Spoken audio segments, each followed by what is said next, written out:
South Carolina, home to some of the most spectacular and wild places on Earth. It is here where one can witness and experience an incredibly diverse landscape, starting at the base of the Appalachian Mountains and running all the way to the Atlantic Ocean. It is also in the path of some of nature's most destructive forces.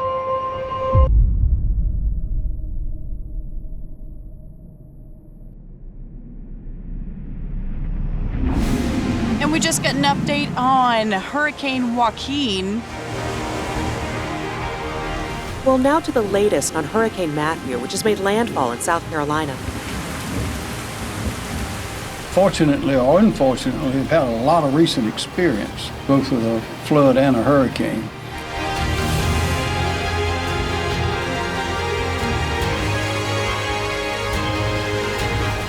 Based on the latest forecast and storm track, I'm issuing a mandatory evacuation. We will see an awful lot of rain, maybe 10 to 20 inches of rain, and that could be a bigger problem with flooding. What will South Carolina do to create resiliencies and prevent more damage during these increasing extreme weather events?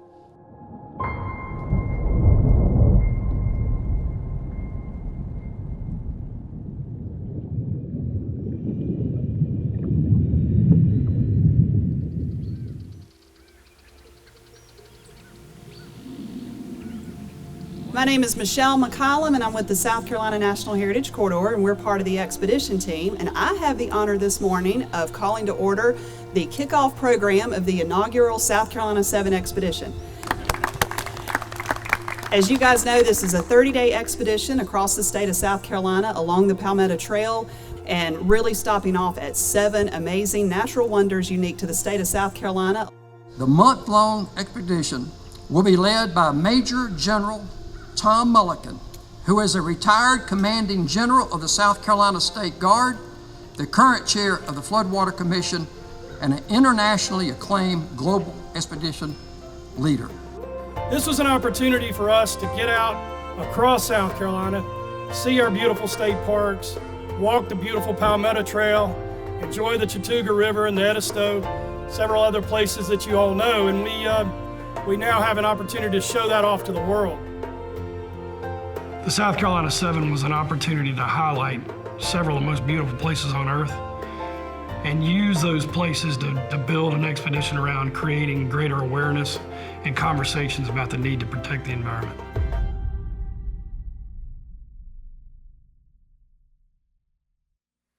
SC7 came about because of the 7 summits. It's the tallest summit on every continent. And that has been our goal, is to climb all 7.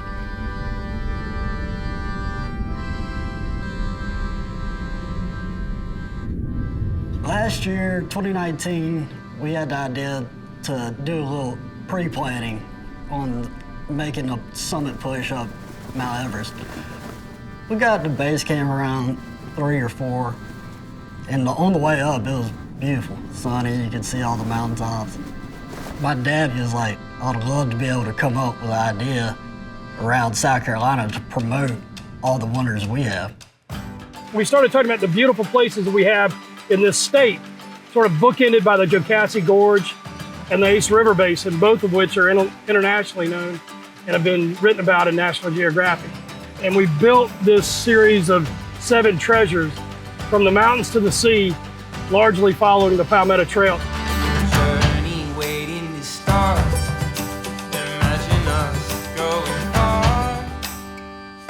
As the group will make their way from the mountains to the sea, they will pass through 3 distinct regions of the state, each containing their own unique ecosystems.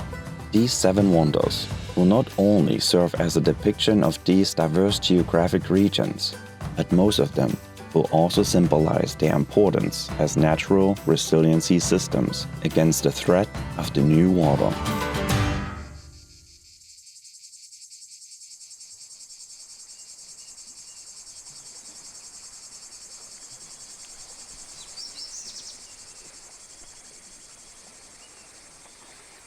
This is a no trace hiking, okay? So no, if you see anything on the ground, pick it up. If you don't have a pocket, give it to me. If you're eating candy wrapper, and you don't want to put it in your pocket, give it to me. We don't want to leave anything out there. When we get done, it's going to be just like we weren't there. We're not pushing anybody.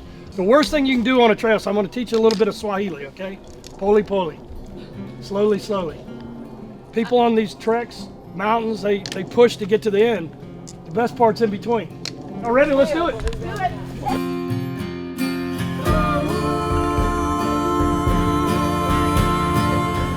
The upstate of South Carolina is nestled between Georgia and North Carolina and geographically defined by the oldest mountains in the world, the Appalachian Mountains.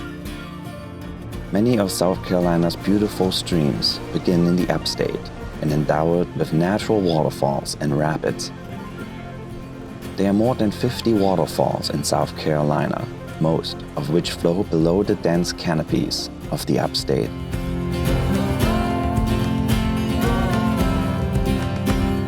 One of the most spectacular and beautiful rivers is the Chattooga River, South Carolina's first wonder. Oh, we're getting ready to raft the mighty Chattooga River with these wonderful people at Wildwater. These are the best in the world. We got the best guides, and they've already given us a safety brief, and we're going to have a wonderful time out on the river, enjoying the rapids right here in South Carolina, right here in Oconee County. To the river. To the river we go, leave our worries on the shore and drift away. Famed as the location of the movie Deliverance, the spirited Chattooga River stands as the crown jewel of southeastern rafting in a truly natural, undeveloped setting. The Chattooga was the first river east of the Mississippi to be granted the wild and scenic designation and is still the only one that is commercially rafted, offering the best and most challenging white water in the Blue Ridge and Smoky Mountain regions. It just means so much to get people out in the outdoors. Having led these expeditions around the world, I have found that as we put people in the environment to talk and learn about the environment, they always leave with a greater appreciation and tremendous passion for protecting it. I hope you find this place before you end your days. And if you see me out there, wave hello.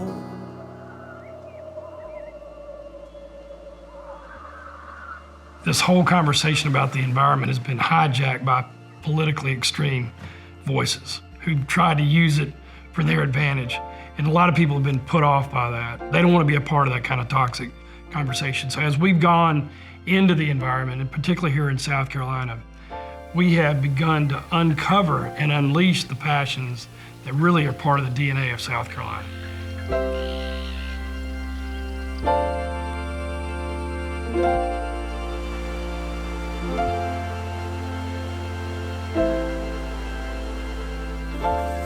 Gosh, this is beautiful in here, isn't it? It's pretty spectacular. And it really and truly, in spite of what many people may think, it's not been defined by party lines. And it wasn't liberals or conservatives, just South Carolinians. And that's what we have here. And that's why I believe this is going to be profoundly successful, because these people understand the value of protecting it.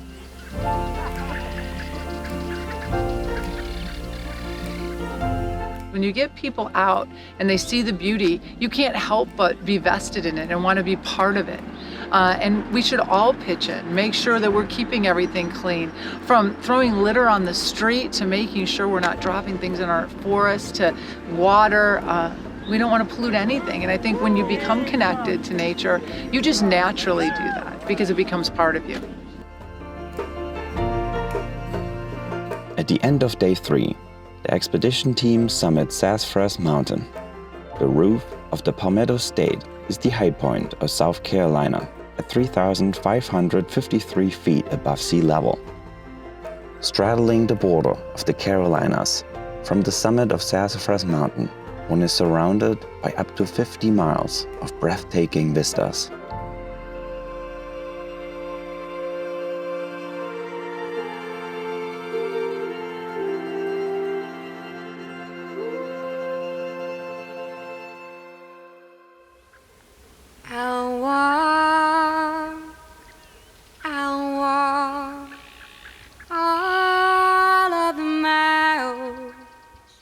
This is called the Blue Ridge Escarpment. So you've got the Piedmont area, which is the foot of the mountains, and when you hit the Blue Ridge Escarpment, it's just like a real abrupt uprising, and it goes up, it's over 2,000 feet in some areas. So what we're going to be doing today is kind of following along the face of the escarpment. We climb up it, then we traverse the escarpment for a few miles, then we drop down. Is that good? Let's have some fun. Started, right. Jim. Embracing the mist in my Trails are kind of ways to connect resources and connect parks and connect people. my tears with steel. The Palmetto Trail is unique in the fact that it covers such a wide range of geological and cultural features from the mountains all the way down to the sea. And South Carolina is rich with all sorts of resources.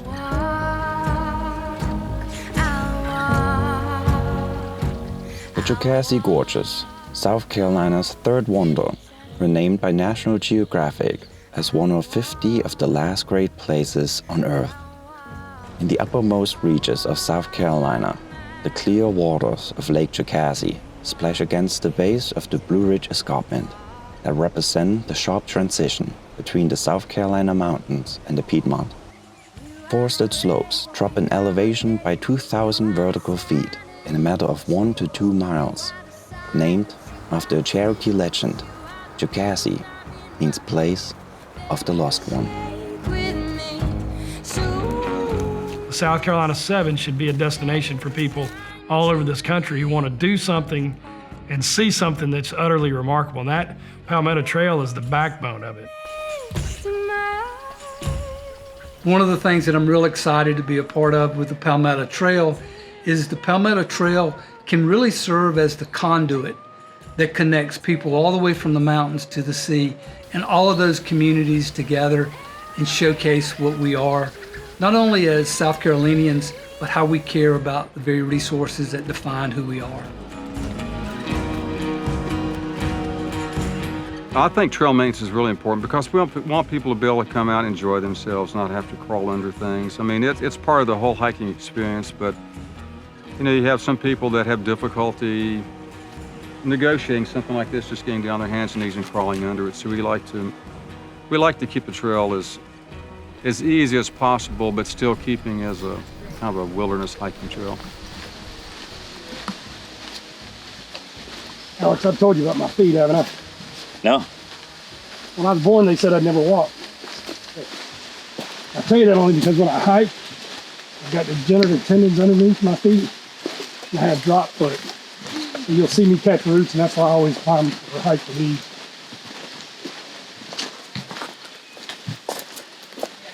You may catch me doing that on film. When I think about my dad, I think the old saying, the man, the myth, the legend, because that's how I feel about him. My dad was born with club feet. From a baby on, he had corrective surgeries. So every single morning, he has to wake up and stretch his legs, his tendons, his muscles, just to be able to walk that day. Truthfully, the very best therapy for people that have this disability is just walking. Go your own way. Go your own way. Leave behind everything you fear. Having this has been a blessing for me because it's taught me how to cope with two things that have made me better at some of these dives and climbs, which is I have a fairly high tolerance for pain because I deal with it every day, and I've overcome. And getting to the summit of most mountains is more about what's between your ears than what your legs are about. There's a life source in the heart of the mountain. It will guide you to the place you call home. The Midlands region is located in central South Carolina, lodged between southern Appalachia and the Atlantic coast. This region has a gently rolling topography, dissected by numerous streams and rivers. Other than Louisiana, South Carolina has more waterways feeding the ocean than any other state in the United States. This tremendous water supply, combined with a changing climate, makes events like Hurricane Joaquin in 2015 more and more likely.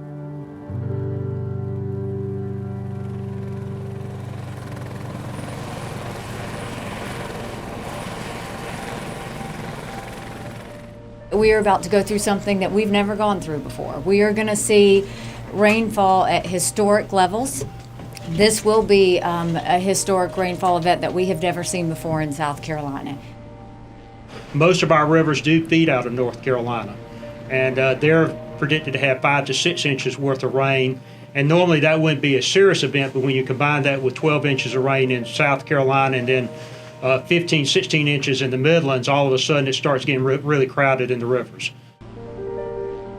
As temperatures on Earth increase, more water evaporates from ocean, lakes, and waterways, leading to stronger downpours, intensifying the risk and severity of flooding. Good afternoon from the headquarters for the South Carolina State Guard and to the families across South Carolina who are dealing with this epic 1,000-year flood. In the capacity with the State Guard, I've been dealing hands-on with the manifestations of global climate, where we had major storms, including the 1,000-year flood while I was commanding.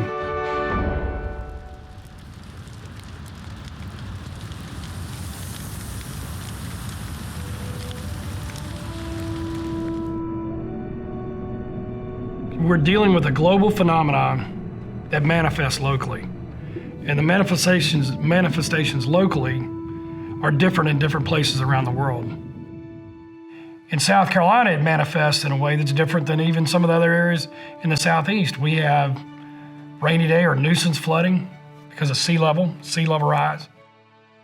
We have coastal erosion due to extreme weather, which is the warming and the hurricanes becoming more intense and more often coming off the Atlantic.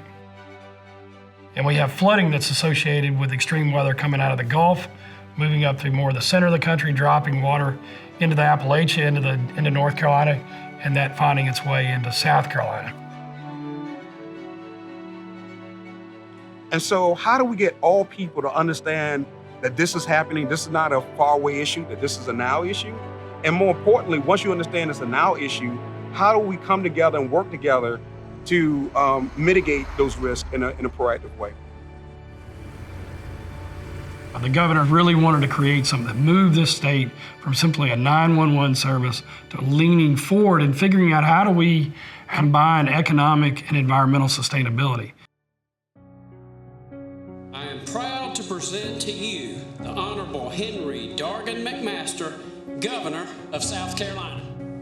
We cannot take for granted our precious natural resources which define and sustain us. From the mountains to the sea, South Carolina's beaches, sea islands, and marshes are the most beautiful in the nation. That's why people come from all over to see them.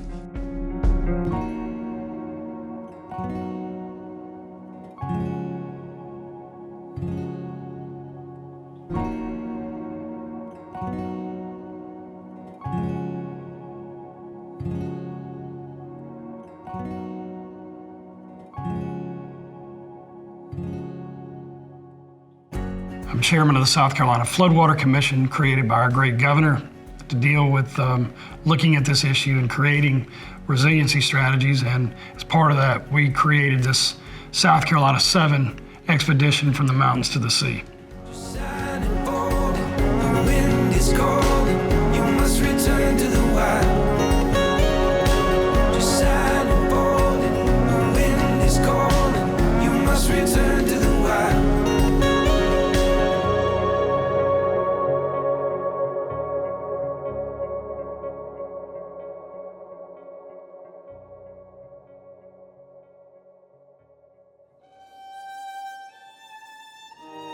The next highlight of the expedition is nature's solution to flooding. At the confluence of the Congaree and the Wateree rivers lies a floodplain that collects water from an area larger than the state of Maryland. This vast wilderness area is known as the Congaree National Park. Holding on to places like this is among our most important tasks. Demonstrating its value to others, helping them recognize what it means to have a pristine environment like this. It's part of our challenge as Americans to find ways to preserve and then allow people to enjoy a place like this.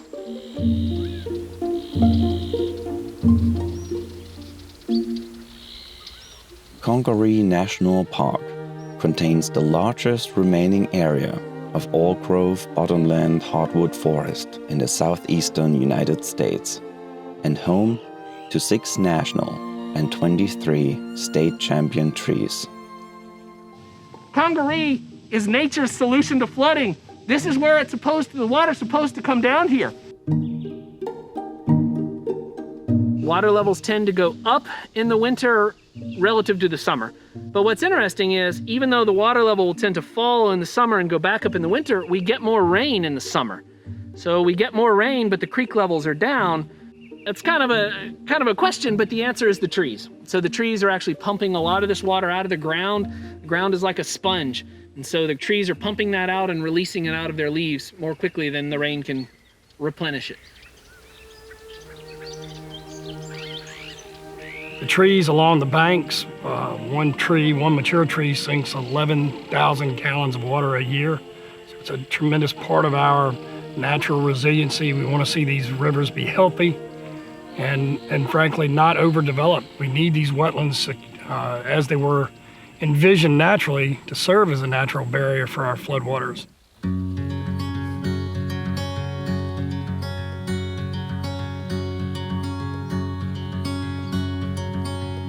And so when we talk about rebuilding these systems, trees are going to be a very big part of that. That's why we're planting trees.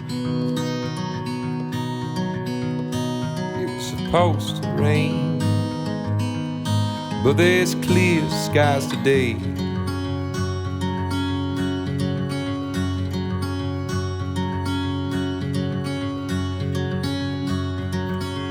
And we're not, with our school children, just planting a tree. We're planting an idea. And we're going to help them understand the value of this. We conserve what we love what we understand, and we understand what we are taught. In older generations, it wasn't normal to wear your seatbelt, but now it's like every time you get in the car, you put your seatbelt on. So we feel the same way about kids in schools. You know, we want them to automatically go to being conservationists. We want them to grow up in that habit so that they don't have to learn it in their adulthood. I think that the respect for nature is something that'll serve them well throughout life, as well as all the challenges that the world is facing right now. It's just important for them, maybe not to know the name of every tree and bug, but to get the general idea on how everything fits together in the bigger picture. And that's something that you can't get in a classroom. And I'm case in point. My first project as president of the Ecology Club in the 4th grade was planting trees. And I remember that today, and I always was proud to go back and see what we did, because I knew then in a sort of vague way that I was doing something that made a difference.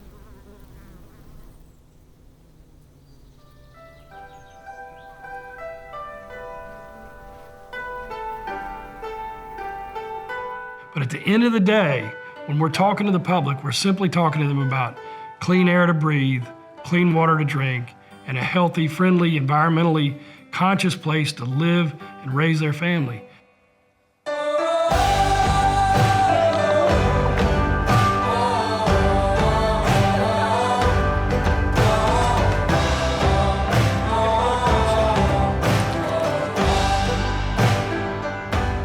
We can talk about the complex biological, physical, chemistry systems that define these issues, but at the end of the day, the environment is really healthcare.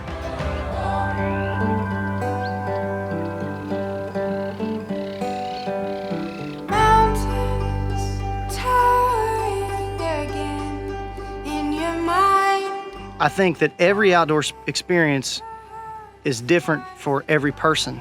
But whatever we take from that, there's a healing aspect in there if we allow that to happen.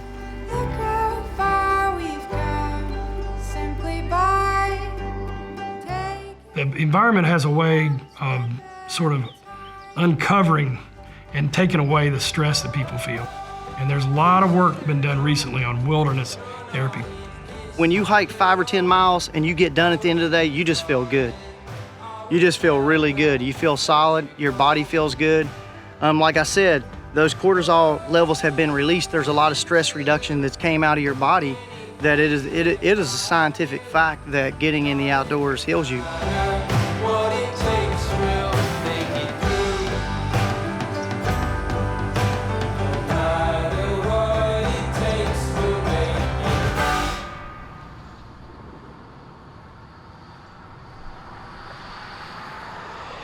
I realized the way to inspire people is to have them do something. And we're doing that with our cleanups, with our expedition. In less than an hour, we picked up 8, this is some of what we did, of trash that's alongside the highways. And in South Carolina, many of our families are drinking water from well water. So that when you're dumping outside your car along these highways and byways, what you're dumping may well be what somebody's drinking in a couple of years. It may not even be a couple of years. And when we saw the amount of trash and debris that was taken out of canals and just water diversion systems, and how the water just started to flow.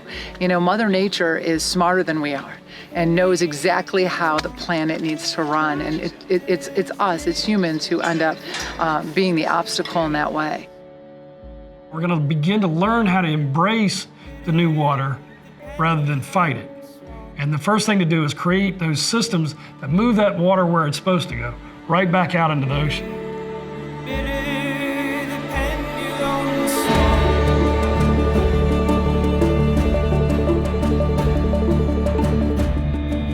The Lowcountry is South Carolina's geographic and cultural region within the Atlantic coastal plain. Once known for its agricultural resources and rice and indigo, the Lowcountry today is famed for its beautiful natural ecosystems, cultural heritage, wild beaches, and sea islands.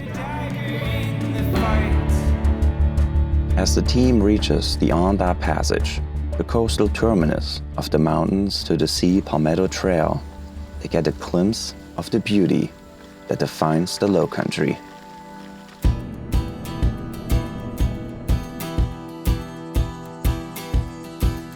The trail meanders through maritime forest, offering sweeping vistas of salt marshes. These marshes provide highly productive nursery grounds for numerous important species and serve as filters to remove sediments and toxins from the water. Over the last several decades that I've been involved, we've seen more and more natural scientific evidence of the manifestations of a changing climate. And what we're looking for is more social science to help build conviction around these resiliency strategies. If you think climate change is something you can't do something about or something you can't be participatory in terms of finding solutions, you are wrong. So as a part of our RICE initiative, the Resilience Initiative of Coastal Education, we've been advocating for citizen scientists. We had one community that was in the West Ashley, Maryville community. They took a picture of the salt marsh die-off, right? And as a result of them taking that picture, we've been able to engage some of the best scientists in the world and in this country to come up with a strategy for how they're gonna bring that salt marsh back. And it all started with just one community member who cared enough just to say, this is something that I need to make sure that other people know about. And then once we were able to find out about it, we were able to work together with them to make something happen. And to me, in so many ways, that's what we need to do 1,000,000 times over.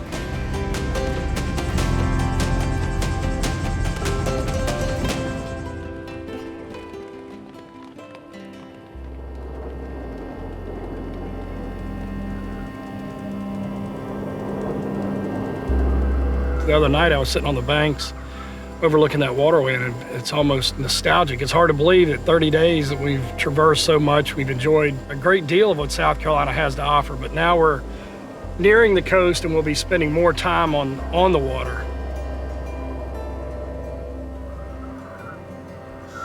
And my only regret as we get closer to the coast is that I'm not going to turn around and walk right back up the hill. It's been amazing.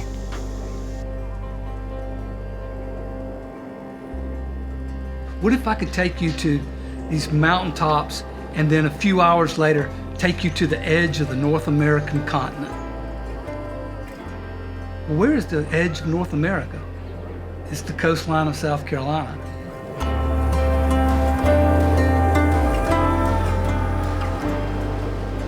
I think that areas like this are really a great opportunity to connect South Carolinians. We have lots of waterways in this state, a lot of waterways that start all the way up in the mountains, end up down here, and we're all connected through that water. These rivers and streams connect with each other in a system called a watershed. Another example of natural resiliency that buffers the mainland by slowing and absorbing storm surges, thereby reducing erosion of the coastline.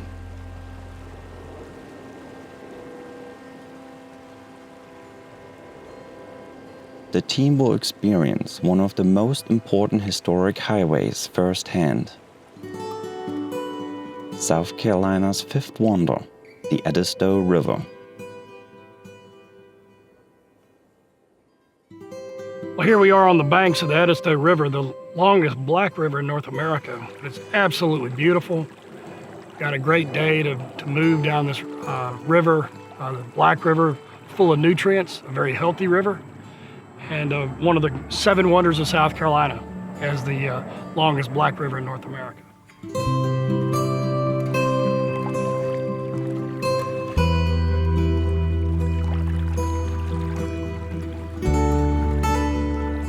The Edisto River's name originates from the Native American term that means black and refers to the dark color of the river created from decaying leaves and other plant material.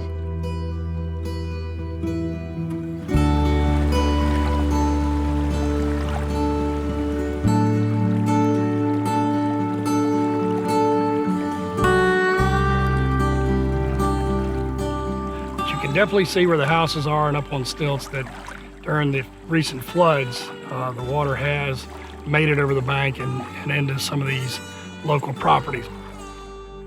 We see a number of these issues, and depending on where you live is how you've seen this manifest, but it's no longer a conversation that is kept within the academic corridors or even within government, because people on the street, just like what we have found in this particular expedition, people see the impact of a changing climate. And yet this issue has been one that's been driven by vitriol, toxicity. And so what we've tried to do is invite people into this conversation, appreciate their views on things, and begin to help them understand how to put these pieces together. My father used to tell me growing up, he said, "Boy, you got 2 ears and a mouth for a reason. I want you to figure that math out." And I think if you look at what's going on around the world, we see a whole lot of talking and not a whole lot of listening. So people ask me, how can you bring these very diverse interests? And if you can imagine pulling this rubber band, and if you can get it together to create this fragile common ground, it won't last even if you get it there. And so what I'm saying is we're not trying to pull them together, we're trying to lift them together. Lift them to higher ground where we're recognizing a mutuality of interest. And when you are dealing with the environment, you are dealing with something that everybody cares about. Issues around the environment have a strong history of being bipartisan. That you think about the great state of South Carolina, that there's many things that we may see differently, but when you speak to most people from the great state of South Carolina, we all love nature. We all want to protect our homes. We all want to keep this great state moving forward in a positive way. You know, I joke about, I said I'm not red or blue, I'm green. Because basically the land, nature is our life source. And if we don't take care of it, how can it take care of us?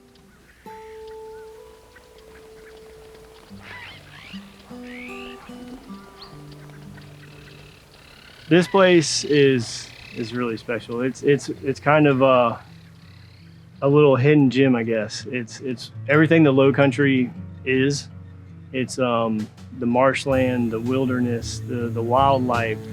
It kind of has that old time feel in a busy world, you know.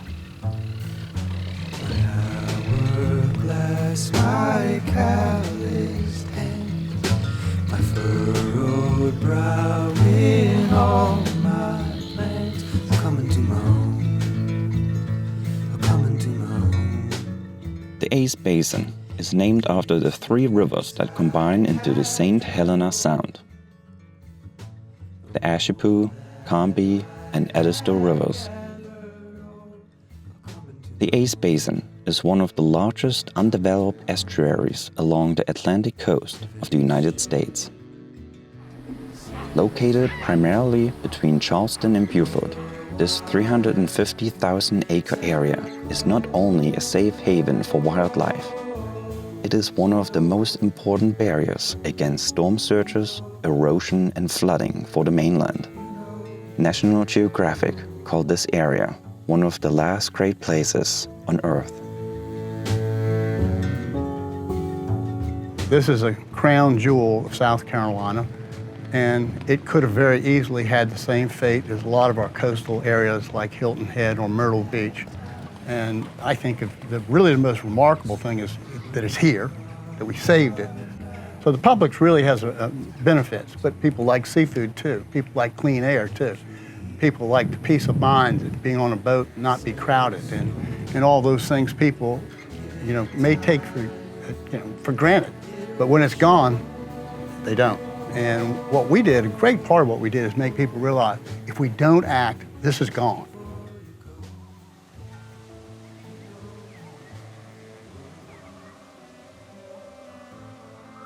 Being on the coast, we are, vulnerable to a changing climate, things like hurricanes and other storms, just large natural events. But in this location in particular, we're located on the Intercoastal Waterway, which is a series of channels and waterways that connect from New Jersey all the way down to Texas.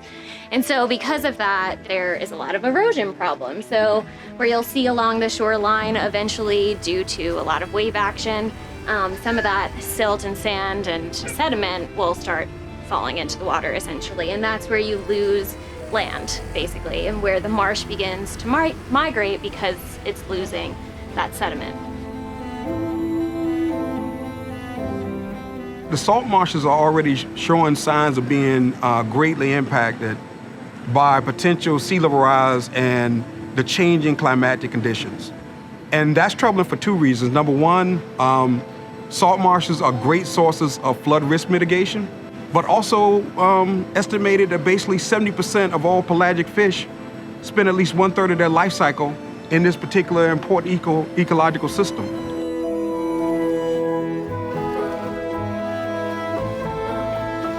One major type of habitat that we protect in the Ace Basin is our oyster reefs. Not only do we keep the open space to protect natural oyster reefs, we also spend a lot of time restoring and creating new oyster reefs. The main reasons why we want to have a healthy oyster population is that they prevent erosion of the marsh and the upland area. They clean the water as they filter feed and get their food. And they also provide habitat for all of the small fish that are out there. The fish can find those little holes and hide in there, and this is a nursery ground for our entire ocean. So yes, we're looking at artificial reefs. We're looking at building oyster reefs as another means economic development opportunity, like North Carolina and Georgia and Texas and other states.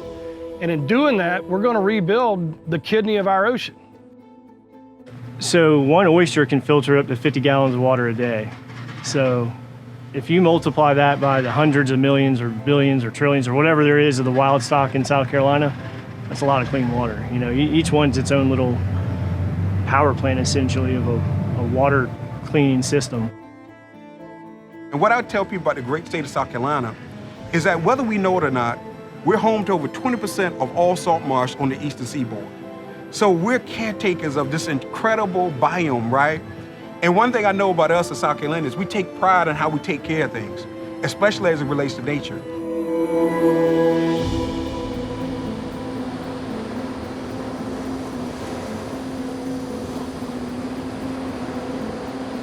The nature of the area that we're in it's a very dynamic ecosystem. The sediment here, it's sandy bottom, it's muddy bottom, silty stuff, so it naturally is moving around all the time. My first trips to the island, walking out to the beach on Bull Island would have gone something like walking over a couple 10-foot tall sand dunes. And now, today, there's no sand dune at all.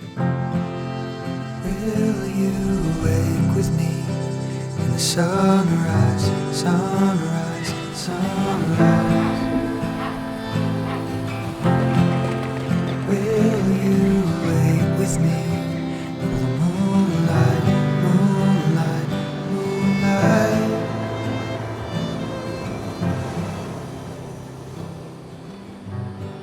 While the sight of Boneyard Beach is breathtakingly beautiful, one cannot ignore the sobering reality of how this landscape was created.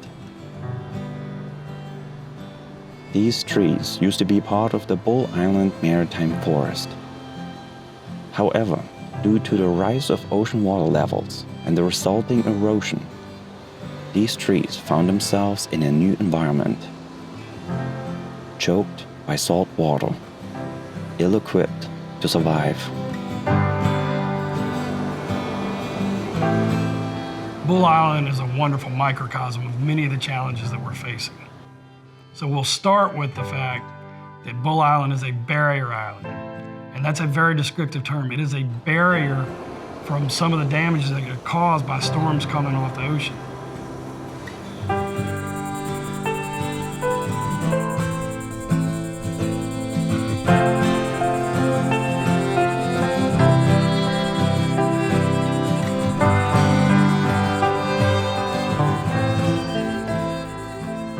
Hurricanes aren't good, bad, right, or wrong. That's a natural order of nature. That's why these islands are called barrier islands. That's why they're important, right? Because it is just a barrier island doing what a barrier island does. When a major storm event like a hurricane comes, it hits this island and pushes sand back there. Tons and tons of sand got pushed. It's an overwash as opposed to a wash and a recoil. A wash and a recoil, the sand is still in the system. An overwash, because of these higher ocean levels, removes the sand from the equation. So due to the natural effects of erosion over time, where grass did grow and trees and habitat was for birds and white-tailed deer and otters and minks and raccoons and rabbits, becomes the beach over time. And that's natural to these barrier islands. That's what they're supposed to do. They're supposed to erode away, and that sand's very ephemeral. It moves around from A to B. But what we're seeing is that the sand's not necessarily building up anymore. Where historically it would go away from one point, build up on another. Now we're not seeing that anymore. It's pretty much just total loss. Won't you wait with me for the sunrise, sunrise, sunrise? We're no longer modeling climate. We're measuring the changes associated. I mean, that's why you take Bull Island. I mean, you could do an entire case study just around that one island and see it very palpably. Not to mention that Chris, when he's teaching, that he can literally talk about, I used to teach my class right out there, and right out there is underneath the ocean.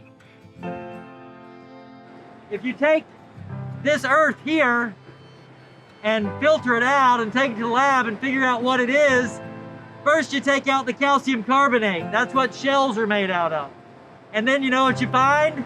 You find feldspar, quartz, mica, mesocyte, all of the things that make up the composite rock that we call granite, all of the things that make up the Appalachian mountain chain, all of the things that once were the tops of the tallest mountains in the world.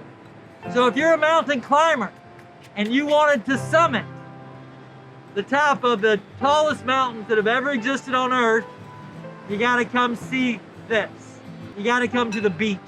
I wish I'd have known that a few mountains ago. You gotta come to the barrier island, and that's why you've returned to where you started from.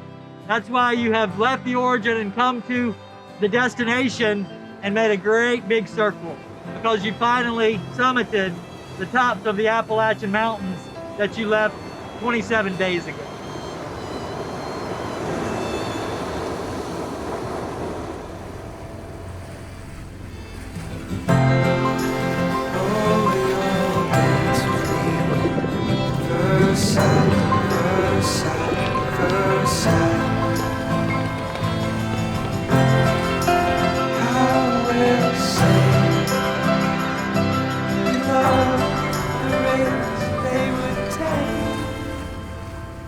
I'm not saying the water level and the flooding is good, bad, right, or wrong.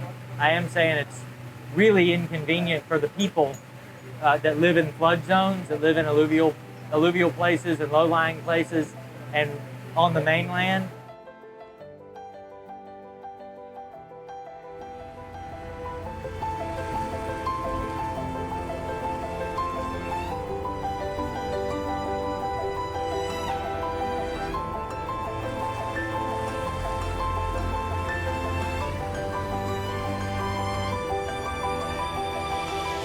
I mean, when you talk about 40% of the world's population living within 60 miles of the coast, 40% of the world's population.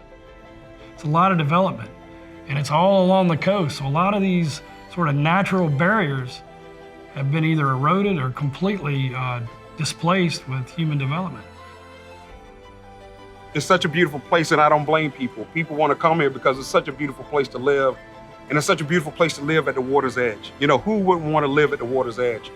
And so in the case of Charleston, you think about the peninsula in which we currently stand, a lot of Charleston was built on field, built on areas that were covered up or marshland that was once wetlands that we filled in for the sake of the expansion of the population growth and to really make room for the people.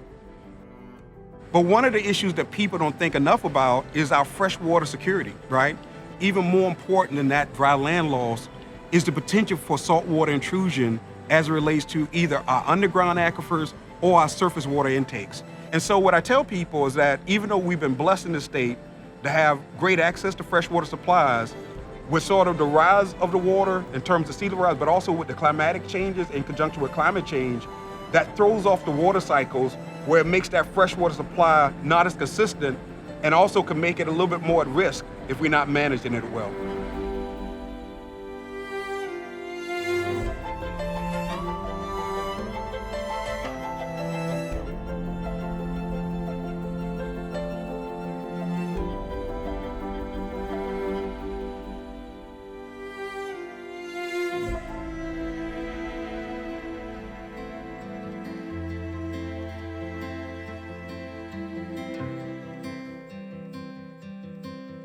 We have a tremendous blessing and we have a tremendous burden. Because like other places around the world that really have been gifted something really beautiful, people in this state benefit from just a tremendously diverse, beautiful place on this earth. And it's incumbent on us to do these things that we know need to be done to gift to our children, our grandchildren, those blessings that we were given. 30 adventurous, wonderful, amazing, and the word we've been using is epic days. All right! You know, we finished up today and we walked across that finish line, but our work is not finished. You know, we're going to keep going and we're going to be working on this. This expedition is going to happen this time every year, but there's going to be a lot of work to do in between the July months. You know, a lot of times people may look at an expedition like this and say, wow, I'd love to do something for the state, for the environment, for the area I live in, but I don't have 30 days, or I don't have a reach big enough, or I don't think I have enough people that can make a change. And what I want to say is that the change begins with every single one of us. By what we do, by how we act. Making sure that we pick up trash in our areas. Make sure that you don't leave plastic on the beaches. by being a teacher to your children, to let them know how important our environment is and why they need to respect it and keep it up. By going and hiking our state parks, showing our children the beauty that we have right here in our state. And Tom, you've started this. Now you've started the ball rolling, and it's up to all of us to keep it forging ahead. We will travel many miles. Will we ever see home again? Waves they tower, screams get louder. All I need is your hand in mine.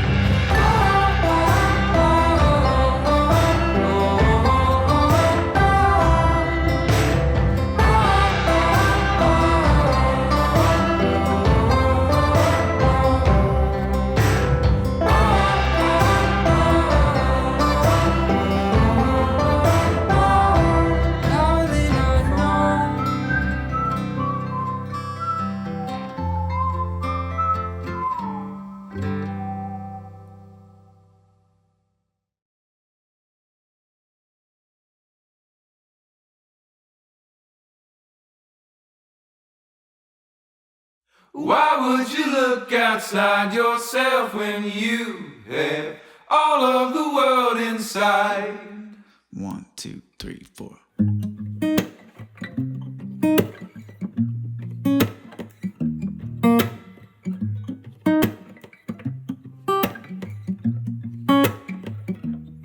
Yeah, your heart is a sun, and it shines as it opens. Well, your heart is a sun, and it shines as it opens. Yeah, your heart is a sun, and it shines as it opens. Well, your heart is a sun, and it shines as it opens. Yeah, your bones are the earth, and they sing with the mountains. Well, your bones are the earth, and they sing with the mountains. Yeah, your bones are the earth, and they sing with the mountains. Well, your bones are the earth, and they sing with the mountains. Why would you look outside yourself when you have all of the world inside? Why would you look outside yourself when you have all of the world inside? You know, you can feel it when you look inside. You know, you can feel it. It's no surprise.